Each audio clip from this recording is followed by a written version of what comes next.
Before the year draws to a close, I'd like to look back at our incredible journey. We started out in April 12 of 2025 with about 90 to 100 players online. In just 1 month, busy na yung server natin with more than 250 players online.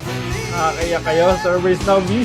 I also like to take this opportunity to thank the people behind Run Online Episode 3. To my development team, thank you very much for powering our dreams. To the sharers, streamers, advertisers, content creators, thank you very much. To each and every one of you for spreading the news to keep our dreams alive. To my admin team who works 24/7, thank you very much for handling players' concerns. And of course, the players and viewers. This will not be possible without each and every one of you.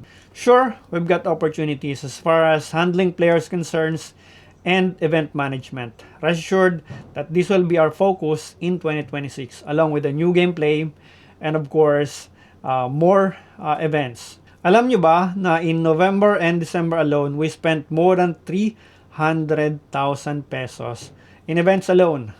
150 sa TW Showdown, 100 sa Domination 1, and 60 sa Cup Race version 2.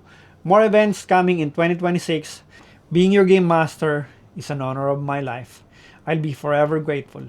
So to each and every one of you, Happy New Year. I love you all.